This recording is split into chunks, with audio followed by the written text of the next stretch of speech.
Was one of the reasons why this car lost a bit of time, having had a sim rig-related issue halfway through his stint in the middle of the night, and it looked as though by being about a minute and a half back that he wouldn't be able to catch these two until the red flag came out. And now we've got a real battle on our hands, as they also need to get through a little bit of slower LMP traffic. Actually easier to get through GT traffic than it is to get through LMP traffic. Look at this, coming up towards Tech Rouge. You can just see how close it is now between Pedersen and Gassner ahead. So, as you said, Gassner jumping in the car after that last set of stops. And it's getting pretty busy out there going down Mulsanne Straight. And within it, we got a battle for second going on, Ben. Yeah, just ahead of them, they got Jan van der Heide in the Team Rocket Zanshow car. That's Jensen Button's team, which was just being held up a little bit by the GT car ahead of him. Slipstream effect is mega in the LMP category, and that allows Pedersen to draw to the very rear end onto the gearbox of Mark Gassner. As we've said before, Gassner, a last-minute addition, and now Jesper Pedersen, who's scratching his head at the same time, has a run. Oh, all of a sudden, where is the other car? Just a small glitch, it looks like. And it's to one side, and you can see the eyes glinting right from Jesper Pedersen. Hasn't quite got the overlap. Mark Gassner, although I do not like the way that he has that all set up. He looks very, very high above the steering wheel. He seems to be in great control. That looked like an old rig, just with the gear stick. Yeah. That looks like that looks like quite an old rig. So definitely not running the some of the setups that we are seeing out there, some of the more impressive setups, but running in second place. So there we go. Right on the tail, closing in under brakes into Mulsanne corner, one of the slowest corners on the circuit, now accelerating back up through the gears to maximum velocity, heading to the narrower part of the circuit. You're used to the Mulsanne section being quite wide, but this is wider than it used to be because they managed to widen it through putting those tarmac areas around, but it feels much narrower as well because you've got trees all around you. And again, Pedersen moving around behind Mark Gassner, trying to distract him, push him into a mistake perhaps without obviously making contact. Through Indianapolis and then towards Arnage. This is all public road, by the way. I didn't ever get round to answering the tweet in the middle of the night about how much is public road. All of this is used generally by the public, and it's only when you get to the start of the Porsche curves that you then jink right and off the public roads and back on to the private laid circuit. It is there at that point, and you can see the lines disappear, and we now go back to pure racetrack. And this area has been redesigned a couple of times over the years to try and make it safer because it's so fast, it requires so much commitment, and if you get it wrong, it tends to be a big one.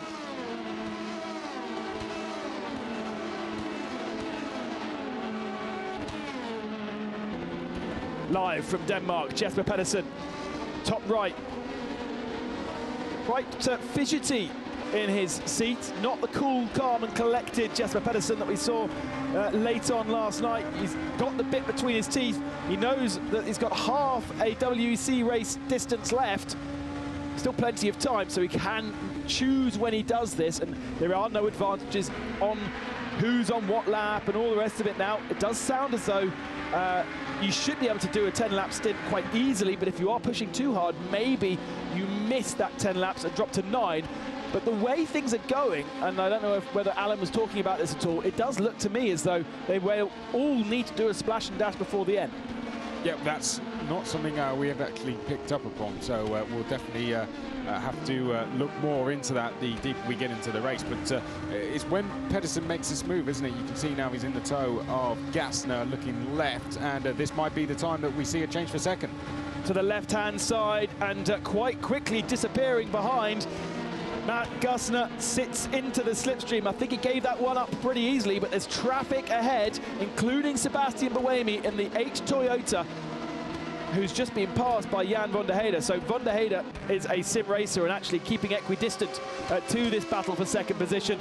But right now it is Jesper Pedersen who's moved up into second and ahead of Mark Gassner. GT traffic and slow LMP traffic, really tricky to deal with. Coming into the second chicane.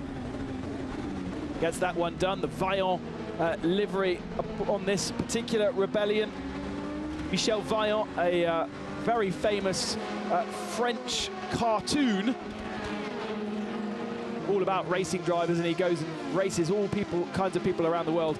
Originally drawn in the 1970s, I want to say, but recently brought back, and that's the Michel Vaillant livery on the car of Mark Gassner. Looking at the time we have left, I think you might be right on that, because it's, what, 35-minute stints.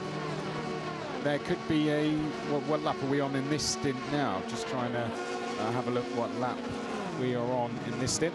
Just having a look on the left-hand side quickly at some of the race organisation. A huge team of people behind this event. You may have seen, if you've been following my Instagram, some of the different rooms that people are in. We, of course, have race control in the TV studio here, but all dotted around this amazing studio, Gabrielle, are other rooms full of people doing very important things, writing press releases, looking at and handling our social media, and that team from Motorsport Games running the servers, monitoring everything that's happening, providing us the TV pictures, as well as talking to as part of race organisation, and keeping everybody and everything as smooth as they possibly can.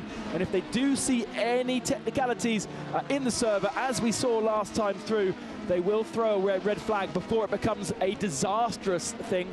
So they've really managed this well. We've had lots of test races coming up towards this 24-hour race, and they've learned so much to understand this R-Factor 2 platform that does inherently have a few bugs in it. But interestingly, Motorsport Games have been working hard with Studio 397 to try and iron out as many of the issues in R-Factor 2 as possible. And they will continue to do that after the race today as well. Motorsport Games, also a game developer. They develop NASCAR Heat over in America, as well as running very successful sim racing events across multitude of platforms. I think the team have got 7 different championships to run during this lockdown period. Yeah, they've been busy. Yeah, so 3 or 4 per week. And a great effort from Motorsport Games, providing that side of things. And then the entry list is provided by WEC Organisation and Gerard Neveu. Here it is then. Number 1, Rebellion Williams Esports has been leading for a long, long period of time. That's Rafael Marcello and Louis Delatraz. By Colles up to 2nd. 3rd position, Mark Gassner and Rebellion Williams Esports. Now just under a minute on that particular graphic, but actually I think over a lap behind is Veloce Esports 1. And then we filter a bit further down to Jenson Button's team in 11th position.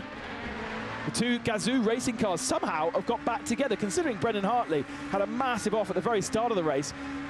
Impressive to see Toyota in 12th and 13th, Petito Lopez and Buemi in that team. Then the first of the GTE category cars, Josh Rogers for Porsche, 2 minutes and 12 seconds ahead of Capit in the Corvette that we saw having contact, not actually losing that much time. Quite impressive. 3rd position for Jeremy Bouteloup in the 92 Porsche Esports, and then the first of the Aston Martins, 95, Nicky Team. But we still got 47 runners, because Team Redline are back up and running with Atzi Kirchhoff having missed most of the night, and were able to be put back into the game, into the race after resetting the server. The offer was there for the Porsche Esports Team 94 and Toyota Gazoo Racing as well, the number 10, but unfortunately they decided not to come. One of Toyota's main arms in development after many years, and seeing how they're flourishing now, is Alex Wirtz. He's now with Alan McNish. Talking about a man that sort of breaks new ground and boundaries, we're now going to talk to Alex Wirtz, the youngest ever winner of the Le Mans 24 Hours, and a double Le Mans winner. Alex, how are you? Yeah, good, Alan. How are you? Did you sleep? Yeah, of course. At my age, I've got to have a sleep. So I slept through the night, and Ben was the man taking the microphone. But it's all looking pretty good, I've got to be honest with you. I was very positively surprised by the level of performance by all of the teams. How about you? Yeah, no, absolutely. You see the time gaps are closed. The battling is really cool. You know, my kids, they race themselves, myself. We are stuck to the screen already since a long time. Not enough sleep for my age as well.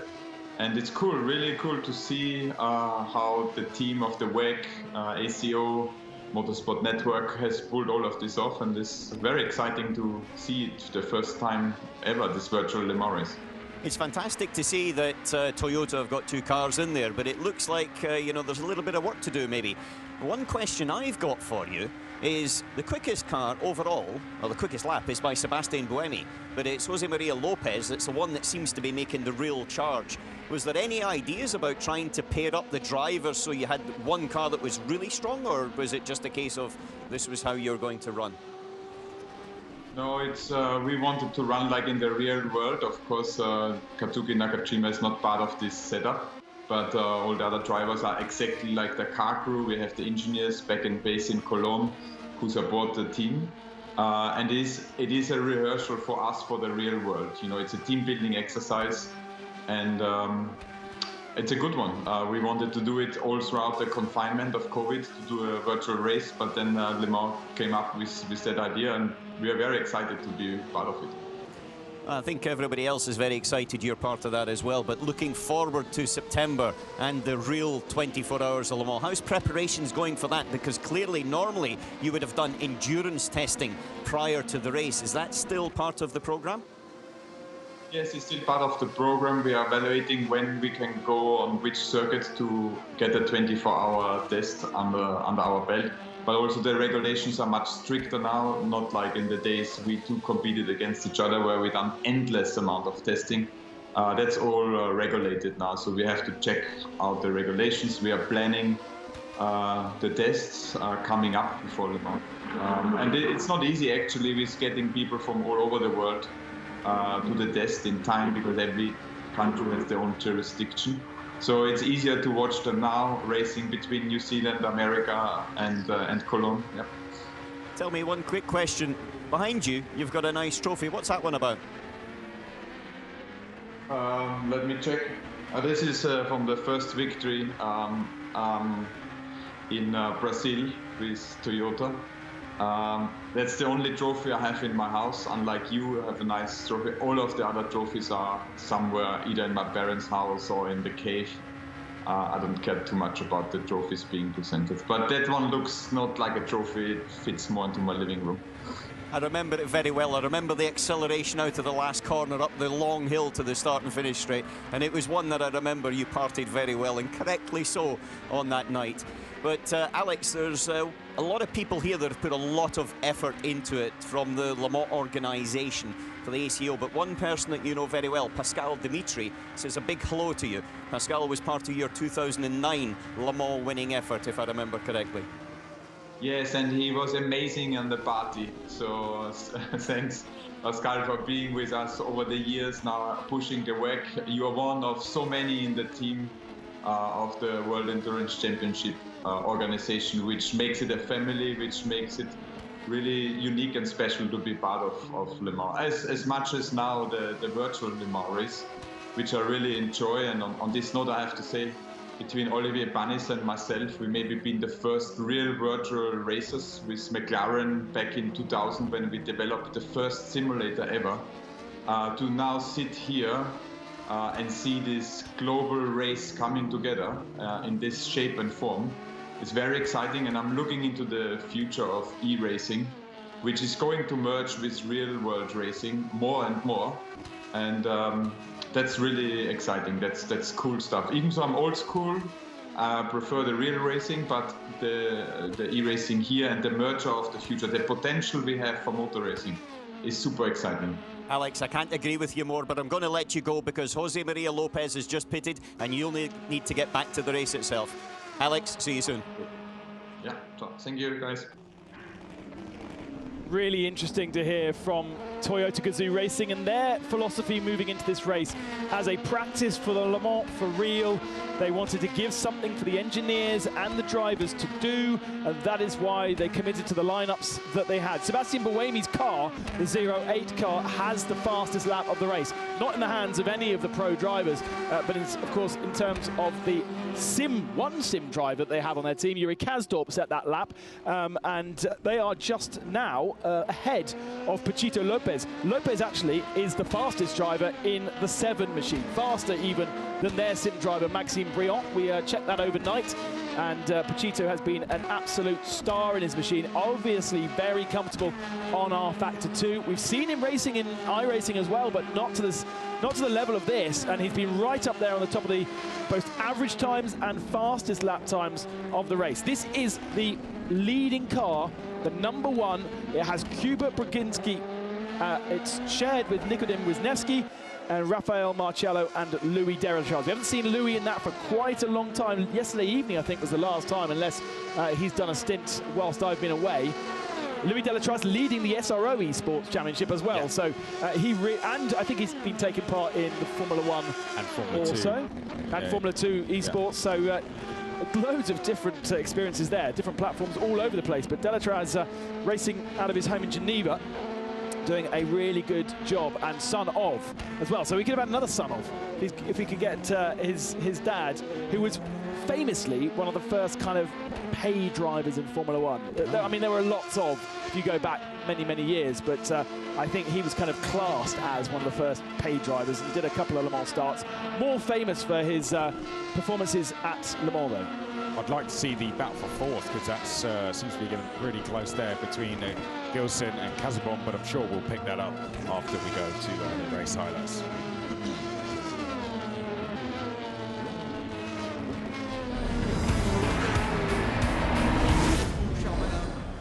2 minutes and 45 seconds, 2 minutes and 45 minutes remaining in this race. Here is what happened so far.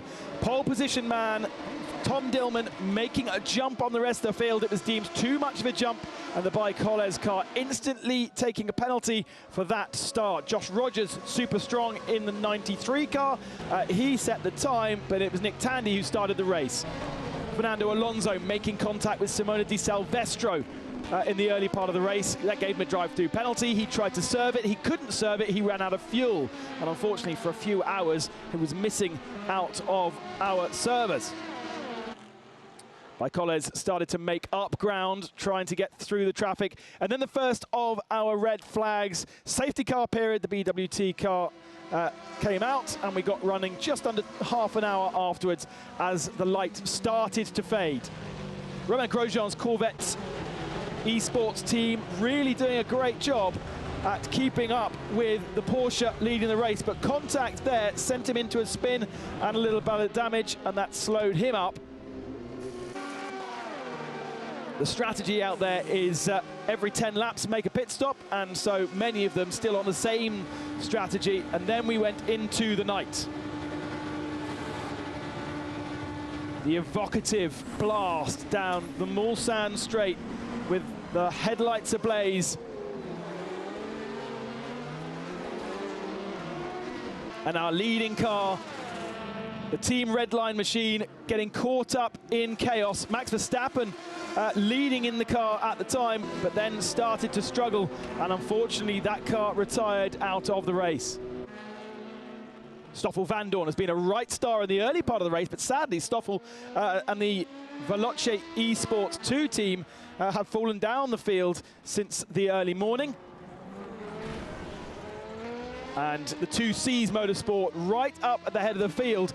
That was them avoiding a collision between two Williams Esports cars. This was Jack Keithley, bang, into the side of a teammate that had spun. And sadly, that put Jack Keithley down a couple of positions in the number 3 Williams Rebellion Esports car. Another red flag just a few moments ago, and a field reset. The cars headed back out into racing with 3 cars on the lead lap and really locked together. With cautions, you do breed action, and compressing the field back together without removing the GT cars meant lots and lots of sorting out to do.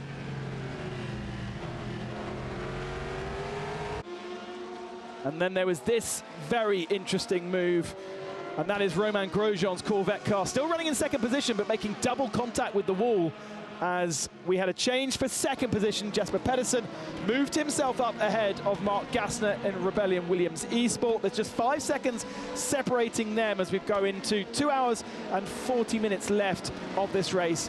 It's Cooper Brzezinski in the #1 Rebellion Williams Esport that leads 23 seconds ahead of Jesper Pedersen, and then Mark Gassner in third.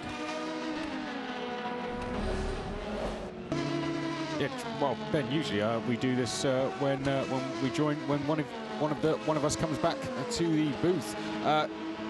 Redline are back in the race after that red flag. They were allowed back in, so that was so for the fans of Team Redline. If you have just joined, you'll see their car is still going round. I'd say Kirchhoff is in for them at the moment, but we did pick up a problem for Lartaloo, and it doesn't seem to have been resolved because they are still stopped in pit lane, the Veloci Esports 3 car. But it was great to have Redline back in, and just another example of what the virtual version of the 24-hour Le Mans can do, and it means we can get teams back into the race once we enter a red flag situation. Now, what happened to Veloci Esports 2? Because I'm pretty sure Stoffel Vandal was right at the sharp end, certainly when I left.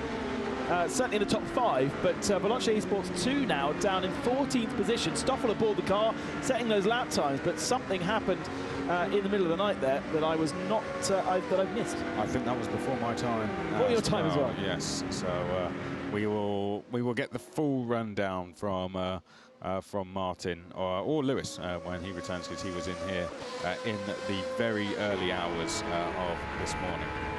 There is Aussie Josh Rogers racing in Germany at the Coanda Simsport headquarters. 4 of those drivers are there, including Aichan Guven. They thankfully have covered up that purple, horrible carpet that is in their sim room, and Porsche Motorball stickers they are representing here today.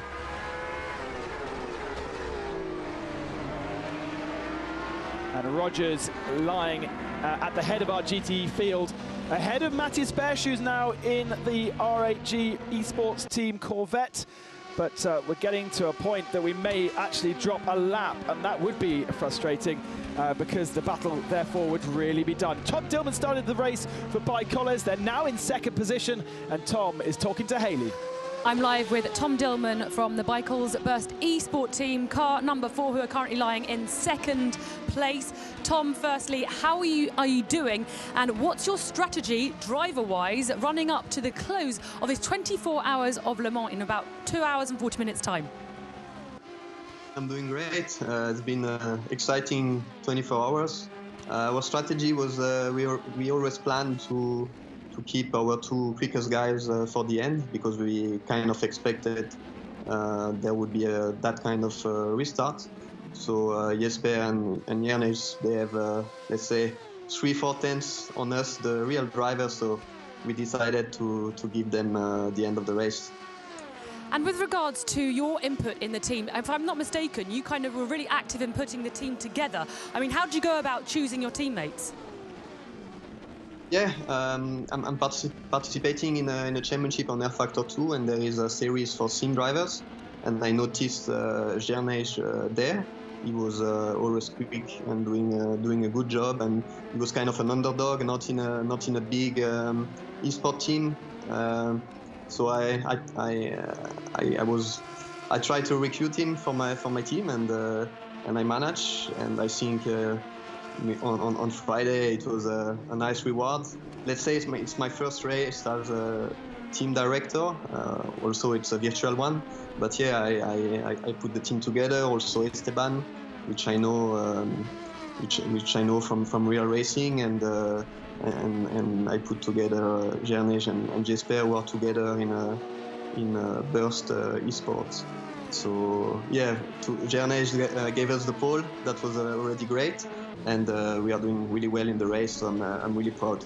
And with regards to the setup, you seem really pleased with it. There weren't too many compromises that had to be made between the sim racers and the real racers? No, actually, we both like the same setup. We are quite close together. We are all within 5 tenths. So we have a good team, good strong team. We don't really have a weak link. So that's good, and that was shown the way we came back from 2 setbacks, and that we are still here fighting for the win. So yeah, I think we worked up the setup pretty well. To be honest, we did some last-minute changes just before qualifying, which found us a couple of tenths, and we implemented them in quali, and Jernej did some great laps to take pole. Thank you. And in the race, the car is great. All right, thank you very much, Tom, and keep pushing. Thank you.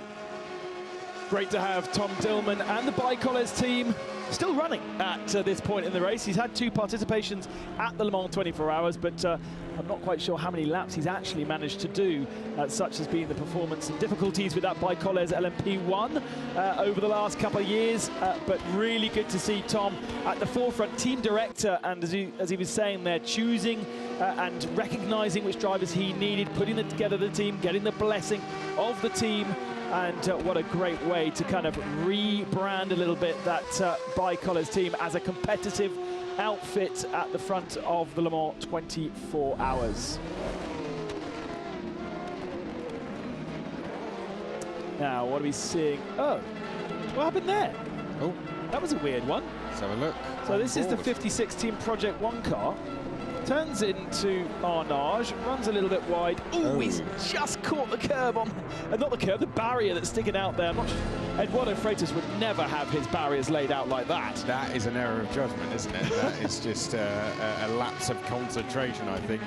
Was looking right at the barriers the whole time and was thinking... drawn in. I think it was the LMP2 car ahead that just made him think, maybe I have more room than he did. And yeah, a rare mistake there from the Team Project 1 car. And unfortunately, that's going to make life a little bit more difficult for them. Where are they running at the moment? That's actually Danny Guiza, who's a very well-known and competitive sim racer. So that's a real surprise to see. That's a bit of fatigue setting in, I reckon. Yeah, that's exactly what that is. So coming up to about 2.5 hours left of this race. 27 seconds separate our top 3 in the LMP category. And a look on the left-hand side, inside Motorsport Games, and how they have got all of those. Look at all of those connections. All of those connections are there for 3 reasons. Firstly, for us in broadcast to be able to have a look at the drivers' attitudes and see exactly what they're doing and to animate exactly what we're doing. But also, they are there for Motorsport Games as the kind of race control to check and make sure that those faces correspond to the login details of the teams and the cars. That is basically a very simple way of eliminating anybody trying to be somebody else, especially when we've got driver time regulations as well. That is very, very important, and a process that has been put in place, not in reaction to anything else, but very much fundamentally at the very beginning. For the broadcast, they want to see the drivers' faces, and for race control, it's a good way to control and make sure that the person in the car is right for the TV graphics as well, and for the live timing, for all the different things. Especially there's sometimes a manual change that needs to happen when you're sharing a sim and another driver gets in.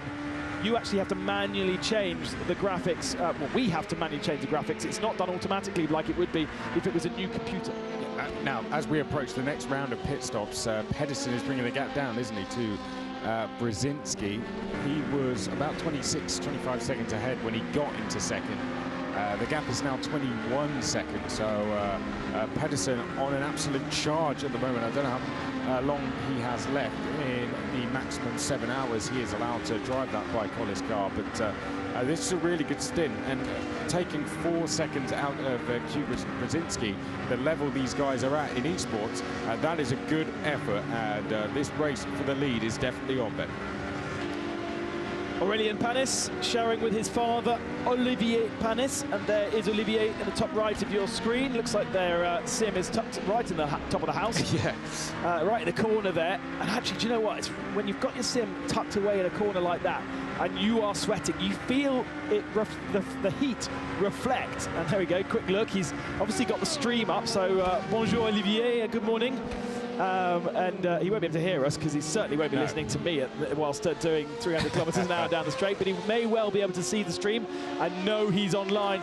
And a bit like we see on, let's say, the Dakar Rally, when the helicopter flies above a particular competitor, the competitor knows that they are being filmed. Yeah. And it suddenly changes the way that they either drive or ride, depending on what they're on.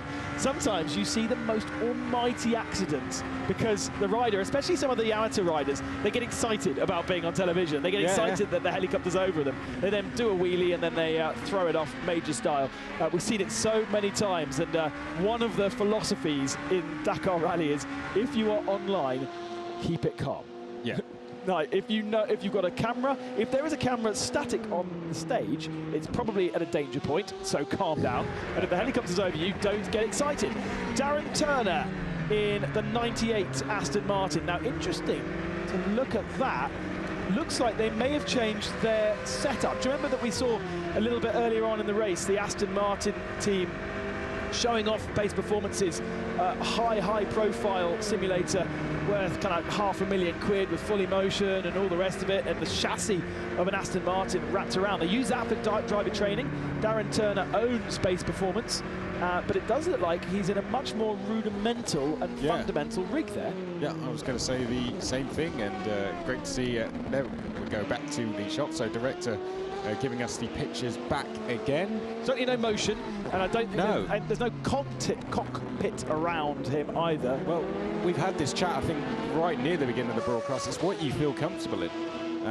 We saw Catherine Legg's rig was definitely a little bit more basic, and as I came down and said to Lewis, did you see the steering wheel that Catherine Legg has? Lewis said to me, I've got that steering wheel. That is how you do the old truck driving. That is one-handed through Arnage, but it's what the drivers feel comfortable in, or particularly with our sim drivers, what they can afford. Yeah, because exactly. you know, these guys, the professional drivers, they're either going to be able to go into very deep pockets, or they're not going to have to pay anything to get a sim. Whereas the sim drivers, they've either spent years saving up and developing a sim and adapting it as well, buying it in little bits and pieces, or they're just going to have very basic equipment and what they can afford. You sometimes see sim drivers, you know, they've got their steering wheel which they've screwed into their desk. And then they've just got the pedals against the back of the wall, just so to stop them from moving, and they'll have anything to just try and stop the pedals from moving around, and the steering wheel they'll do anything to keep the desk stable, so when they're turning the steering wheel, it doesn't move around. Not like this though. This one's a little bit different. Check out Brendan Hartley in New Zealand. It's going to be middle of the night for Brendan, and it's obviously not warm over there. He's got his full race suit on by the looks of things, and he's wearing a beanie, and I don't think I've ever seen a sim racer wear a beanie. You get hot. There is a lot of work going on with the wheel, the steering wheel. It looks like he's running on not a direct drive wheel, but it looks like he's got one of the high-end belt-driven wheels, and you do get hot by wrestling the car around. So amazing that I know for a fact the Toyota haven't mandated him to be in race overalls, so amazing he's chosen to get in his baby suit and use that to keep himself warm. Brendan's been really active, but him and his wife Sarah have been really active over in New Zealand in the sim racing scene over there, putting together a kind of a national championship for sim racers. So an amazing grid, because you consider how many amazing New Zealanders there are in motorsport. You've got Brendan Hartley, you've got Nick Cassidy, you've got you're putting yourself to the test here. Shane Van Gisbergen, you've got Scott McLaughlin, then you've got others like Chris van der Drift. You know, you've got the Toyota Racing Series, for an example, as well, which is, you know, very well known for up-and-coming drivers who all flock over to New Zealand in January, February, and do 5 solid weeks of racing.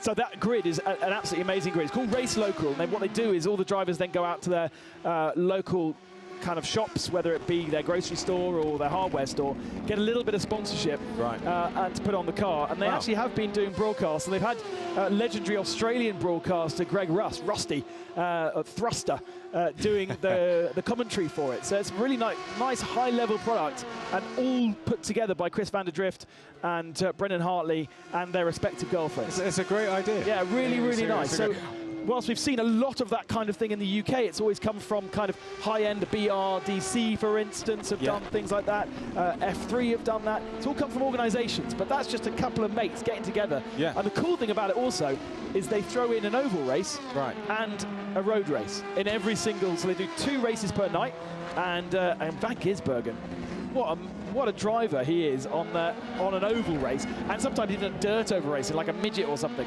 because that's quite popular over in New Zealand. I have to say, it's been great to see how proactive people have been during the lockdown, because there's a lot of people that would have just smashed through every series on Netflix, but a lot of the people within the motorsport community, and you take Brendan Hartley there as an example, just doing anything they can to keep themselves busy, and whilst they are keeping themselves busy, do something positive for the motorsport and esports community at the same time. And it's almost given us the opportunity to go and do that, but it's been great to see, and it's not so they can earn some cash whilst the pandemic is going on.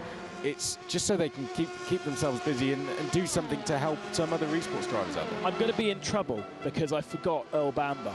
And Earl Bamber, yes, I commentated with Earl Bamber for 4 weeks on the Community Challenge for Porsche, so he's going to be really upset that I forgot his name. But to be fair, Earl, you never really got that fast.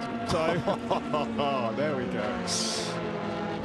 On the bottom of the screen is Stoffel Vandoorne, and he's 22 seconds back from Brendan Hartley. So there is a little bit of a pro battle going on, and actually the pro drivers are getting back into the cars here. So they've had all the sim drivers doing the kind of the nighttime stints and doing the legwork, and now as we get to the tail end of this race, we're seeing lots and lots of familiar names to those who are not necessarily familiar to sim racing back in the seat. So at the head of the field, the sim races are still reigning supreme. Larry ten Voorde, who is a Super Cup champion in the virtual world, he is aboard the TDS racing car, so their rig over at TDS is getting a bit of a break because Larry is racing from the Nürburgring. Then a bit further down, Brendan Hartley, Stoffel Vandoorne, Pachito Lopez, Rubens Barrichello is aboard his team car, Bruno Senna, Ed Jones, Nico Lapierre, Philippe Albuquerque, Olivier Panis. Yeah, let's throw Mike Epps in there as well. Matthias Besch. Loads and loads of names that you know and love. Giancarlo Fisichella down in 10th position for Stronger Together. They've done a really good job. Giancarlo or the whole team based out of Monte Carlo in the ACM, the Automobile Club de Monte Carlo, with the Princess as their team manager, which I love. I really want to go back there and get a live link and see Karen Voltier. She got the cans on. She likes scratching the numbers and tapping in Excel what the stint lengths need to be. Giancarlo Fisichella just ahead of Darren Turner. And then further down, we've got Jimmy Broadbent. Congratulations, Jimmy, on your 500,000 subscribers on YouTube. I told you it was going to happen, and actually it happened way earlier than I thought. I'm so impressed, and what a birthday present as well yesterday to be able to do it before midnight. So congratulations to Jimmy Broadbent, and if you don't know who he is, do go and check him out on YouTube, and he has a different perspective of this race. Messages coming in on Twitter, and do get in touch with myself and Ben at Chris McCarthy 32 and at Ben Consti, and Nick Cannerley from BT Sport saying this is so addictive, the real thing in September may be a disappointment after this. Great job, and gives a shout out to all of the commentators been working with Nick on the Isolation e-racing series, which is going to kick off again. Is that how you say his name? I don't know. I've never said his full name before. He's your boss. Don't get his name wrong. I'm pretty sure it's Kennerley. Kennerley. But Cannerley's all right too. Well, it's just, yeah. Nick. Just Nick. Nick, if whoever's got the name right can do the next commentary, that'd be great. I really hope that, because I'm going to be, as we said, the next race is on Monday. It could be an absolute grilling. I want to know how much Williams Formula One team are starting to tune into the fact that they may be part of winning Le Mans here. Of course, the real world part of the Rebellion Williams Esports team is Rebellion. Williams Esports is the other entity, and that is the partnership. But ultimately, Williams Esports, headed by Xavier Guerra, a Spaniard, but with the support of Stephen English and the team at Williams. I'm just waiting to have a look at the Twitter feed to see we might get Williams starting to shout about this, because how cool to have a legendary, we've spoken to so many legendary names on our Skype with Alan McNish, but how cool to have the name Williams, which has never been associated to Le Mans 24 Hours, really. How cool would that be to have that on the winner's trophy? Thanks to Rebellion, and of course the partnership with Williams Esports, but that really makes it all worthwhile for the investment and commitment that the team at Williams, Formula One team at Grove, and also Javier Guerra in Spain puts into getting all these drivers together. And so cool to have Wisniewski and Brzezinski, the two Polish drivers who have been there since almost the start. I know that Wisniewski wasn't there at exactly the start, but they've been the kind of the staples, the flagpoles for that team. Flagpoles, nice. There we go. Deary me, it's early/late. Yes. Yeah, let's see if we can get somebody from Williams, proper Williams, on the phone. That would be cool. Being asked by some people, you know, what do the winners get? Well, they get that, you know, as we're getting nearer to the end of the race, they get the replica Le Mans trophy, as Ben was saying, but they also get the biggest bragging rights in motorsport forever. Yeah. So anywhere they go, they can say, I won the Le Mans 24-hour virtual and the original Le Mans 24-hour virtual, in case this does happen again. This was the one that everyone will remember forever.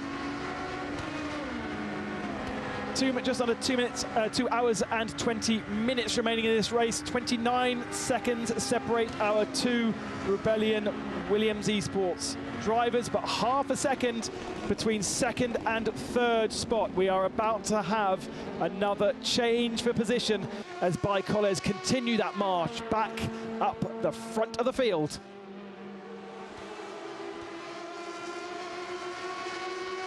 The stints have been epic. Simoncic versus Mark Gasner now for second place. That has changed. So what's happened in the pits is they've actually lost second spot, because we saw that pass already happen, right? Yes, we did. So yes, that is correct. But it's very close out there. They are split by 0.2 of a second. So hopefully we'll be able to see that battle between Gasner and Simoncic. Now we can finally find out why Danny Juncadella is in Dublin, Ireland, which has been troubling me for the last race. He's with Hayley. I'm live with Daniel Juncadella from the R8G Esports team, that's car number 80, who are currently lying second in the GT category. Firstly, Daniel, you're going to Le Mans this September. How much has this helped your preparation for the upcoming real 24-hour of Le Mans? Well, it seems like you know better than me, because according to my plans, I'm not racing in Le Mans, but maybe you know more than me, so that would be great. Actually, I have never had the experience to race for real in Le Mans, but I've been driving a lot virtually lately, preparing a lot for this race, obviously, and such a cool event. I mean, it was great to take part, and like I said, maybe you know better, and I get a chance to do it in September. But I think, like, for any driver, it's great preparation, and yeah, loving the experience. Yeah, well, let's hope that was some good news I've just given to you. Can I just ask you a question? Why are you playing from Dublin?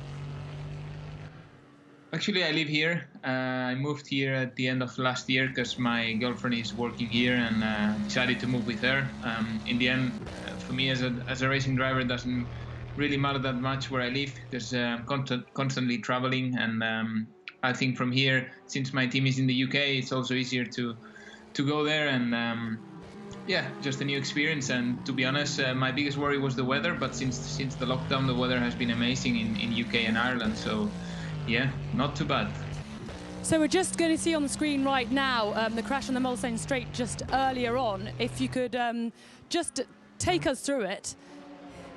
Here we go. I mean, how did you see that, and what were your thoughts on that? Well, I didn't really understand what the Ferrari car was thinking there. I don't know if they don't have any software that works as a spotter or no spotters, but obviously he had two cars side by side, and yeah, that was a bit unfortunate for us. And these things happen, you know, in big races, long races. We had also an issue beginning of the race with an LMP2 car that spun and drove into us when rejoining. So yeah, we had a couple of difficult moments in the race, but we're still P2. But yeah, obviously it was going to be a lot of fun with the red flag, with short gaps with the leader, and it would have been exciting to fight in the end, because I will be jumping in the car for the last hour. But yeah, it is what it is. Yes, unfortunately, it is what it is. Well, anyway, we'll have fun in your last stint, and thank you very much. Yeah, thanks. Danny Junkadella, who is looking, as you said, more and more Irish now he's over in Dublin. And that Spanish slash Irish accent's going to be an interesting one after a few years, I reckon. That's going to be very confusing, isn't it? But yeah, he's definitely starting to look more Irish. I don't know how that happens, but maybe when you just go there, you leave 6 months later looking Irish. It's probably the Guinness. Just been drinking Yes, Guinness and he just kind of become Irish. But great to hear from Danny Junkadella and his experiences with R8G Esports. So this battle once again, we've already seen this position change once, but I think during the pit stops, Baikol's lost a little bit of time and dropped back behind Rebellion Williams 13. And so we are going to have to see that position changed again. How frustrating for Mark Gassner, who has already kind of accepted defeat once. And now the inevitable has happened, in fact. The graphics, has that happened? No, it hasn't happened. There's a Rebellion car behind as well as in front. And in fact, who is that behind? It must be one of the cars a bit further back. The last of them, Bruno Senna, perhaps. But might be a Jota car. Oh, is it a Jota car? Looks like it. Ah, yeah. Oh no, I tell you who it is. Isn't that Atsi Kirchhoff in the red line? Yes. Yeah, that's who it is. So Mark Gassner just flicking through the shot. He's in the Vion liveried Rebellion Williams Esports. And then we have Jesper Pedersen in... Simoncic now, isn't it? Oh, sorry, Simoncic now. That's their strongest link in that team as well. Yeah, pole position man, in fact. There he is on the bottom right of the screen. Just have a look, even when they're settled down going down the straights. Great animation on his face. The breathing, look at the breathing. He really is feeling the pressure here, Simoncic. He knows how important this pass is going to be, and it's so different to see him versus Mark Gassner, who looks very tall. He may not be tall at all, it might be just the camera perspective, but the steering wheel is down by his knees, and you know, it's not a very natural racing car position. I mean, maybe a natural racing truck position, I don't know, but plus, as we've spoken about quite a few times, very, very different in terms of rig setups there. That is definitely one of the lower end rigs. So, as you say, it doesn't matter what equipment you've got as long as you're comfortable with it and you can extract the performance out of it. I find that the steering wheel doesn't matter so much as the pedals. I really want the pedals to give me good feedback, and sometimes the lower end pedals don't really give me a feel, certainly in braking, that I really need. And so a pedal update is something that for me actually gives you time, whereas a wheel update not necessarily. The Gassner, it looks like that's his son's rig or something, doesn't it? It just jumped in. Way too big for it. But, yeah, way too big for it. Like sitting in a cadet car. yeah, that's it. Knees splayed out and put your hands underneath your knees to hold the steering wheel. But it's effective. He's still a fast cadet driver. Now, is it Atsi Kirchhoff still in Team Redline? Yes, it is. Now, I'm interested to see what he's going to do here. In fact, he goes past Simoncic. Simoncic obviously knows that it's not a problem for a Team Redline car to go past. It's not a bad person to follow, is it? Considering how long they've been out of the race, that's going to be a fresh Atsi Kirchhoff. Yeah, exactly. All the night they had the chance to sleep, because we only got that second red flag at around 10:30 local time. Slightly changed the need for minimum and maximum stint requirements, because in total the red flags were a full hour, just under 29 minutes and 33 minutes, so it's just over. But by doing that, that has slightly altered the minimum length of driver time, which has gone down to 3:45 and 6:45 maximum stint time. If you'd already done 7 hours beforehand, then it didn't matter. But if you hadn't yet got to that point, then you now need to obey the new rules, and of course that's going to slightly change and slightly mix up the order and strategy for these guys. Interesting to speak to Tom Dillman when he said we were expecting it to be this way. We were expecting to have a late compression of the field to give us the opportunity to continue to fight. Yes, indeed. Just as we get later into the race, it's just fantastic to still see these battles going on. And just looking down the field, we've got this battle for 4th place as well. Panis Racing trying to chase down the Veloci team. You look down, Team Rocket Sancho, they're not too far behind the IDEC team either. Cool Racing, I think they have just been passed actually by Felipe Albuquerque and the United Autosports team. Not any real close battles in the GTE field though. I'd say Hartog versus Terzic, Dempsey Proton versus Corvette, or 5th probably the closest there then. Shout out to Besta Pesta, who reminds me that Williams were heavily involved in the BMW project in the late 90s, and that therefore means that Williams have been involved and successful at Le Mans, and of course they have. I've seen that car in the flesh, and it's a beautiful car, and featured, of course, in the very famous Le Mans 24 Hours PlayStation 2 title, which was commentated by none other than my father. And at that moment, when I was that age, 15, 14 years old, I thought that was the coolest. It's good about my dad was a Formula 1 commentator. The fact he was in a Le Mans computer game was way cooler. Yeah, that must have been a surreal experience actually to listen to your father in a Le Mans computer game. So when was that game out? 2002 on PlayStation and 2000 on Dreamcast. And it's not coming off the top of my head. I've just googled it. Oh, have you? Yeah. I used to love the game, just so fascinated. And the idea you could actually do a full 24-hour race in the BMW, just awesome. I'm sure that's bringing a lot of memories back for a lot of the viewers as well. Shout out also to Williams Racing, who have tweeted saying we are excited to be shouting about this. Fingers crossed. Hello, Williams. Good morning. And if you've got anybody who would like to chat to Haley, that would be awesome if we could get a representative from Williams, actual Williams, on our stream. We've had so many legends. What's Claire doing on a Sunday morning? She's probably got other things to do, but... Have we had anyone from Bike Hollis? Yeah, Tom Dillman. Well, yeah. Ish. I mean, other than drivers. Yeah, where's the dentist these days? Is he still involved? Actually, I think my godfather is involved commercially with Bike Hollis. Yeah, I might check him out, see if he's really excited about sim racing. The battle continues. Bike Hollis chasing down Rebellion, but for the moment it has not changed hands. Changed hands in the pit stops the wrong way round. We got the pass a little bit earlier, and we're waiting for it to happen again. The battle on for second, with just over 2 hours remaining here at Le Mans.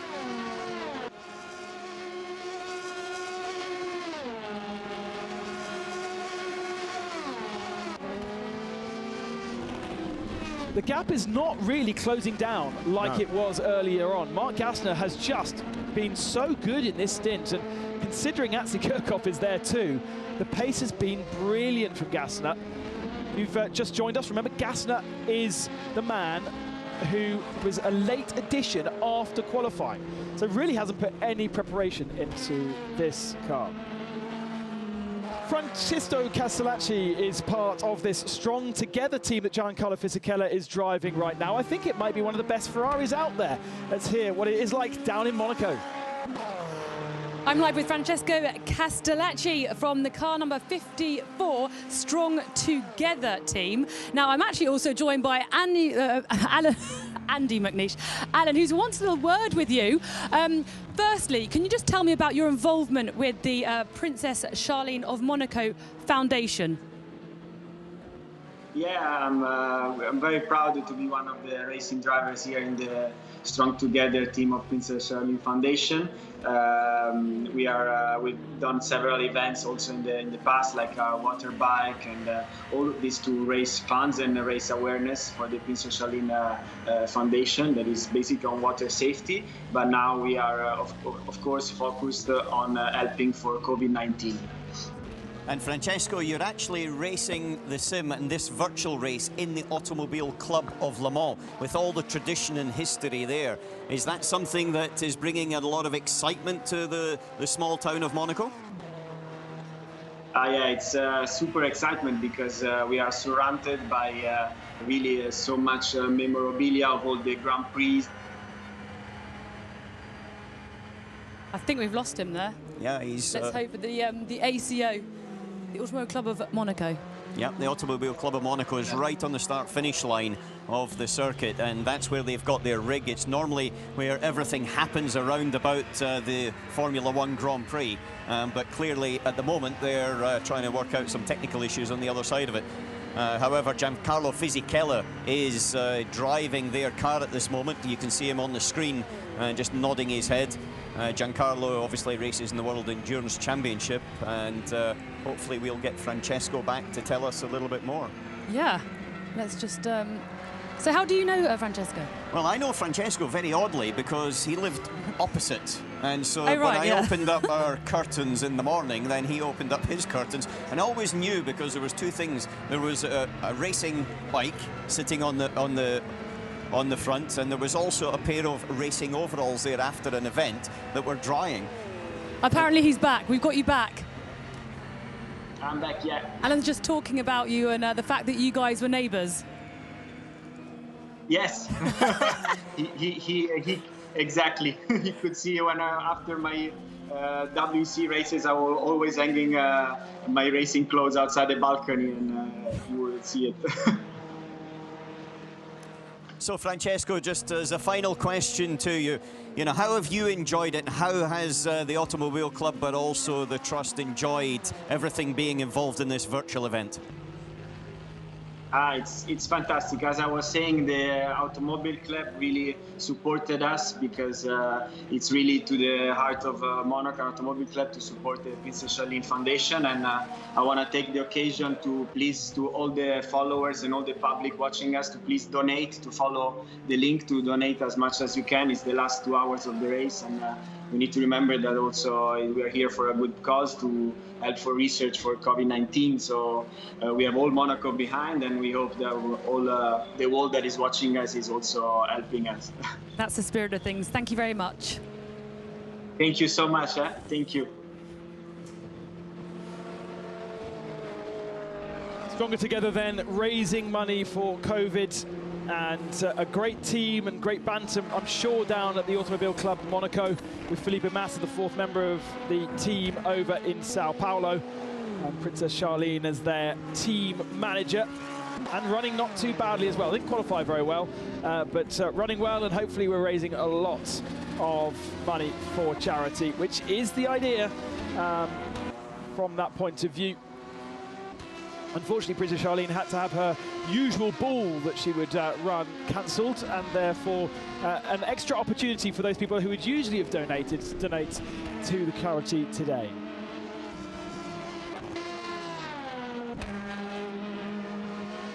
Josh Rogers leads the GTE category for Porsche eSports team in cooperation with Coanda Sim Sport team. Very well known on the iRacing platform. Less known, Chris, for me, on anything else, to be honest. This seems to be like a bit of a dip for them into the R-Factor 2 platform. Yes, Josh Rogers, as you said, he's a very quick driver on that platform, switched over to this, but it seems, I know Lewis was saying there's anything that Joshua Rogers jumps in, he is fast in, and there was some question marks over drivers like that who have been very quick on other platforms, swapping over whether they were going to be as quick as some people like Jerne Simoncic, who's been in form in R-Factor 2, and not just recently, but for a very long time as well. But Joshua Rogers, I've got to say, has been one of the standout performers in GTE, if we're talking about single drivers, to get that pole position, and then since then to just be putting in real consistent laps, real consistent stints, and has got the fastest lap as well in that class as well, and with it, with the help of his three teammates, now has a lead of over 3 minutes. So really good stuff by Joshua Rogers and that 93 Porsche car. And I love the foresight from Porsche Motorsport to get those banners to all of their different drivers to be able to put behind them, so that on our Zoom call they would be able to have all of their sponsors and kind of again, it's just that little extra link between the team and the driver. They've also obviously got their team Porsche Motorsport shirts on as well, but a credit to Porsche Motorsports and their esports department, which is growing by the day, because they do have a specific esports department. A couple of years ago they showed intent by inviting a load of very important people down to their their factory, gosh, it's completely gone out of my head where we ended up. But they had a sim racing summit. They got together all of the main powers that be in sim racing, had a workshop, chatted about what needs to be done in sim racing to help it out, and then they had a kind of closed door competition actually, which Josh Rogers and Nick Tandy won. And that was the start of something. They announced that they were supporting the World Championship in iRacing straight after that, and have put up a massive prize fund in the first year that Josh Rogers won. A second year, it's double, it's $200,000, and they really have put a lot of power behind esports. There is also, I hear, some kind of sim platform being built for all of your sim racing news, and you will never know, I believe, that it is involving Porsche. But they've put their backing, unless you go to the small print, you can go right down into the kind of policies and you might find the address of Porsche in that. Other than that, it looks just like a fan-driven news site that you will already know a little bit of the content that's out there, and they are launching next weekend. So watch out. They will all go, when it happens. But I'm not allowed to say any more. I'm not involved, actually, so I probably could just break it, but no, but maybe not. You'll get an angry letter come through. I'll get a slap wrist from somebody at Porsche. A slap text message. Look at that. Just some of the faces and names on our feed, on our Zoom feed that monitors every single driver that's logged on to the server. Anybody who's on the server, you can see there's quite a few drivers in there that are not driving, and there were